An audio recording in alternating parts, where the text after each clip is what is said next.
Si alguien recuerda esta canción, Jorge, ¿la recordás? La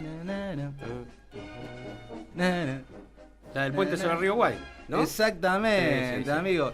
El tema... Max von Sydow. El tema fue escrito en el año 1914. Bien, guacho, eso es. La marcha del coronel Bogey, perdone mi pronunciación en inglés. Boogie. Perdóname. Algo así Exactamente, escrita por el teniente Ricketts, que era inglés. Banda sonora justamente del puente sobre el río Acuay, que decía bien Jorge.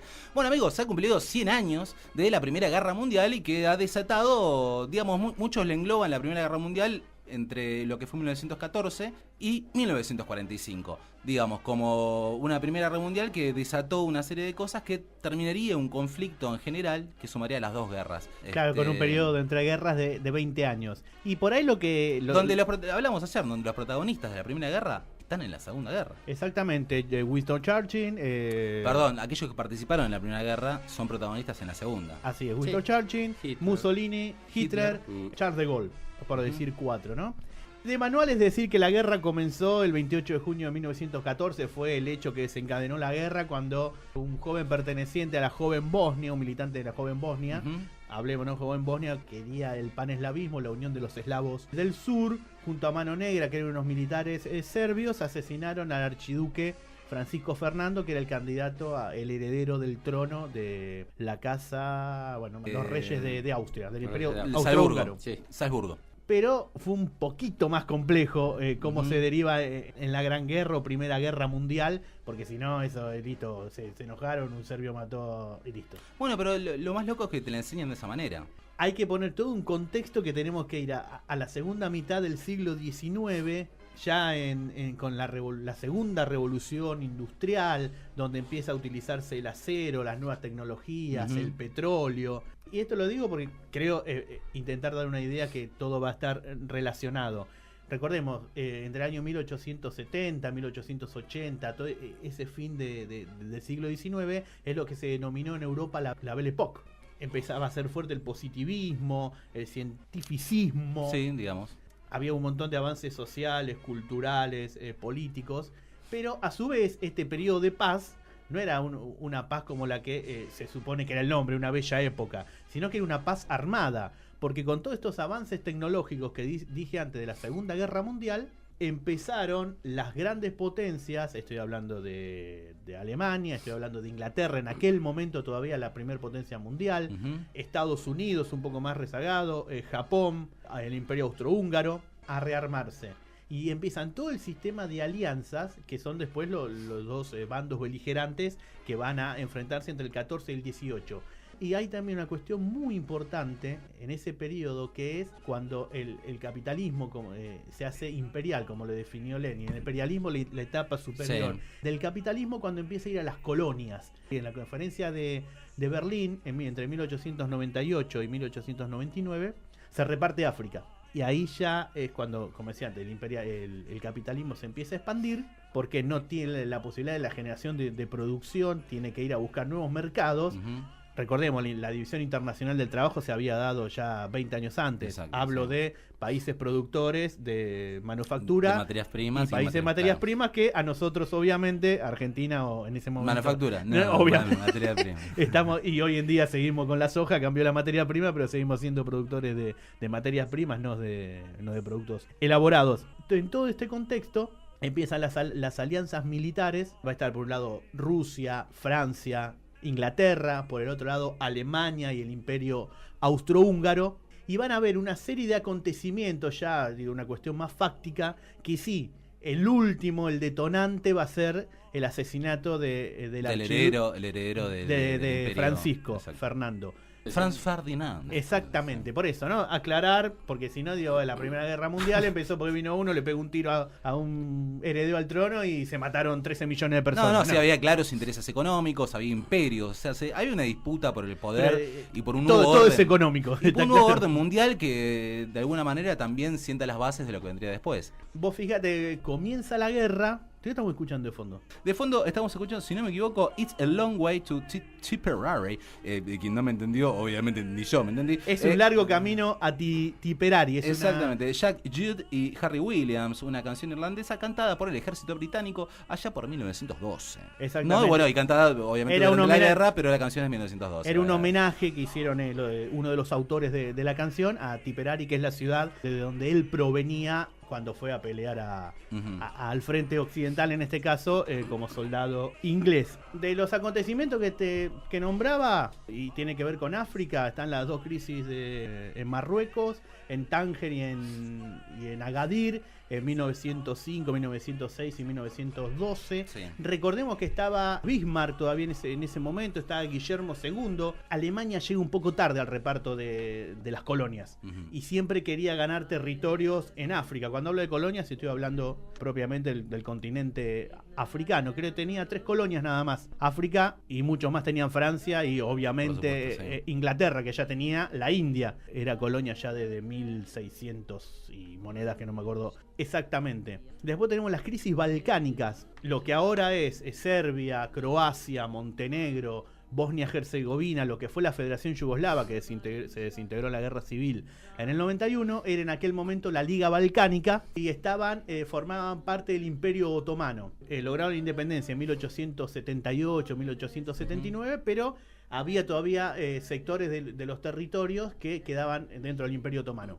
Y ahí se forman estas dos guerras que fueron quedando mucho más marcado el sistema de alianzas. Ahí sí faltaba, como se dice siempre, que un fósforo, fósforo sí, en el alcohol, en la nafta en este caso, como quieran llamarlo, el petróleo, y comenzó la guerra. Y creo que más allá de las batallas, más allá de lo que aconteció, de quiénes fueron los derrotados, y más allá obviamente de que había cuestiones no ajenas a la guerra, pero que venían de años, que la guerra fue el detonante, fue la última causa para que se produzca la Revolución Rusa. El zarismo, los Romanov, que venían de 300 años de haber llegado al trono en el Imperio Ruso, no tenían legitimización ya luego de todo lo que llevaban adelante. Recordemos, Rusia intercede o está a favor de Serbia. Una de las cosas que lo liga es la misma religión, no son ortodoxos, tanto los serbios como los rusos, pero obviamente no fue por una cuestión religiosa, sino por una cuestión económica,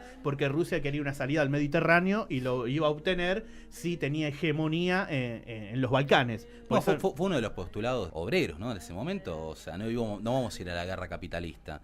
Pues en definitiva lo que se definía era eso. A eso iba después. Lo que va a llevar adelante la guerra también es la Revolución Rusa. Que sí, la Revolución Rusa marca un antes y un después en la historia, no solo del siglo XX, sino en la historia mundial. Sí. Entonces después se van a conformar contra Rusia o a favor de Rusia. Y eso, bueno, se va después de la Segunda Guerra Mundial, en 1945. Y lo que decías vos, Atilio, es verdad. Porque en aquel momento, en el movimiento obrero, estaba lo que se denominaba la Segunda Internacional, que reunía a todos los partidos socialistas, donde se intentaba que lo que ya se estaba llevando adelante, que era el rearme de las potencias y todo lo que dije antes, se transforme en una guerra de clase, de proletariado contra el capital. Pero en eso falló, porque fue una guerra nacionalista. Los trabajadores rusos funcionaron como rusos, los franceses como franceses. Los alemanes como alemanes. No había una pertenencia de clase, sino una pertenencia a la nación, a los países. Y eso terminó siendo, obviamente, como termina casi siendo los conflictos en la historia, la lucha de pobres contra pobres. Los rusos fueron los que más murieron en la Primera Guerra Mundial, no solo en la Segunda, sino en la primera. En la primera. Así que de 13 millones... nació para morir.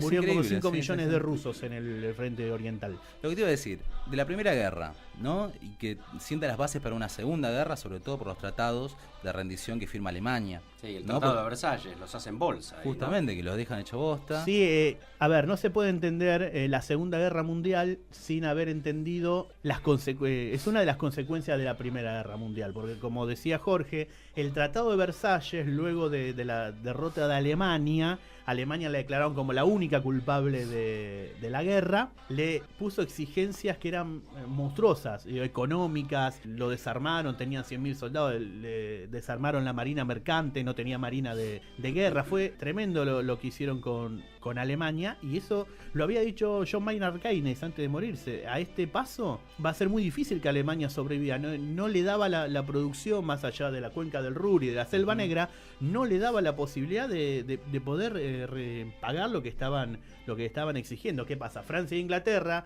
querían reconstruir sus países con la plata del pueblo alemán, y de hecho lo hicieron. Pero ¿qué también hicieron?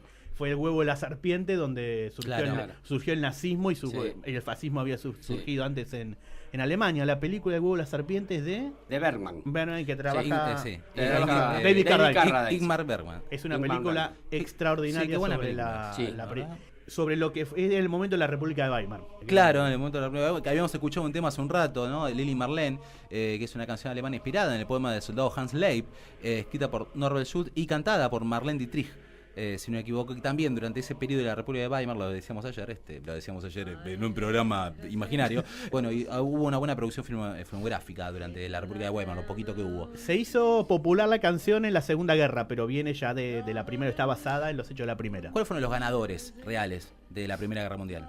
Los ganadores reales... el ganador real. El ganador real, obviamente, como fue en las guerras, Estados Unidos. Sí. Estados Unidos ingresa en 1917 en la guerra. En aquel momento... Siempre, viste, toca de Esco, es como una especie de Piojo López. Vos fijate, ¿no? Que en ninguna... Entra jugando a los 35 minutos del segundo tiempo. Claro, entra fresco y define el partido. Sí. Pero pasó eso. La guerra estaba empantanada. Luego de la batalla del Marne, que fracasa el plan alemán, se deja de lado la guerra de movimiento. Eso es una guerra de trincheras. No había posibilidad, ninguno avanzaba y el frente ruso ya estaba casi caído, que eso le iba a posibilitar a Alemania trasladar al frente occidental. Ingresa a Estados Unidos, ¿por qué? Primero porque le hunden el Lusitania, que era un barco y tenía ciudadanos norteamericanos. Lo hunde la armada alemana, obviamente, que había declarado que a todos los barcos que pasaran por su zona los hundía. La guerra total en el mar declaró. Y luego por el famoso telegrama Zimmermann, que no es el Ara Zimmermann, ¿no? Sino que era el ministro de Relaciones alemán, que le mandó un telegrama al embajador alemán en México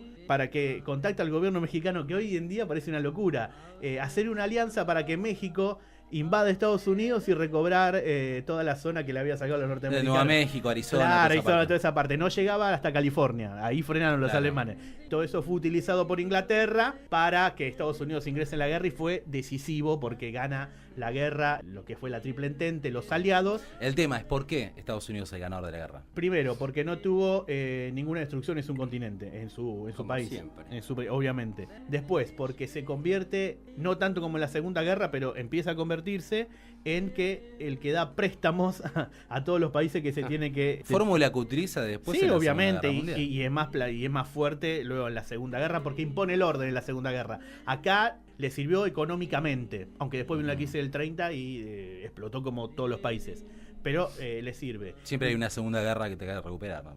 Y hay un intento de formar lo que hoy es las Naciones Unidas, que es la Liga de las Naciones, que fracasa porque empiezan toda una serie de acontecimientos que después van a derivar en la Segunda Guerra Mundial. Yo creo que, viendo, ¿no?, a la perspectiva de los escenarios, fue mucho más importante la Primera Guerra Mundial que la Segunda. Primero porque se venía de una guerra, si podemos llamar mundial, pero fue en Europa en 1856, que fue la Guerra de Crimea. Y si no, hay que ir a las guerras napoleónicas de los primeros 20 años del siglo XIX, claro, por las nuevas tecnologías. Y cambia lo que fue el siglo. Ese gran historiador del marxismo británico que fue Erich Hobsbawm lo definió como el siglo largo y el siglo corto. ¿Por qué? Porque el siglo largo es el siglo XIX, duró las primeras décadas del siglo XX hasta la guerra. Claro. Y el siglo XX fue un siglo corto que va desde del final de la Primera Guerra hasta la caída del muro de Berlín. Así lo define él, y creo que es muy no, obviamente que fue un mesotano, no, obviamente que fue así. Pero ¿por qué digo que fue más importante? Explotan los imperios. Cae el imperio alemán, el segundo Reich alemán, el imperio austrohúngaro, de ahí nacen Hungría, Austria, Checoslovaquia y parte de Polonia. Cae el imperio otomano y cae el imperio ruso y se produce la revolución rusa, que, como dije antes, va a ser decisivo porque a partir del 20 se va a estar a favor de la Unión Soviética o en contra de la Unión Soviética. Ahora, discúlpame, ¿no? La batalla final, Verdún, no. La batalla de Verdún fue antes del final. La batalla de Verdún sí fue en 1916 y quedó como un símbolo del no pasarán. que después lo tomó la República Española. Ahí lo que logran es que en la última ofensiva alemana es frenarlo y hacerlo retroceder. Esto es en el año 16. En el año 17 ya ingresa a Estados Unidos, Claro, y ahí se define todo a Perfecto. favor de los aliados. Pase, muchachos. No, amigo, en definitiva, la guerra empieza porque lo maten a Franz Ferdinand. Recomendar. No sería fue como una excusa, tal vez. Tal cual, no, fue el polvorín, digamos, no Sí, fue claro, tirar una sí, chispita ahí. Recomendar Eddie Hobsbawm, La Era del Capital, que está leyendo vos, Historia del siglo XX. Sí, genial. Voluntad de Acero, de Ernest Junger. Y Ujú. películas, Casco de Acero, Adiós a las Armas. Y Sin Novedad en el Frente, también, que está basado Sí, del año en un libro. 81, de Erich María Remarque. Y si quieren leer algo novelado, Ken Follett, El invierno del mundo, que empieza en la Primera Guerra Mundial. Es una trilogía muy buena, falta la tercera, se desarrolla con 3 familias: Rusia, Estados Unidos, Gran Bretaña.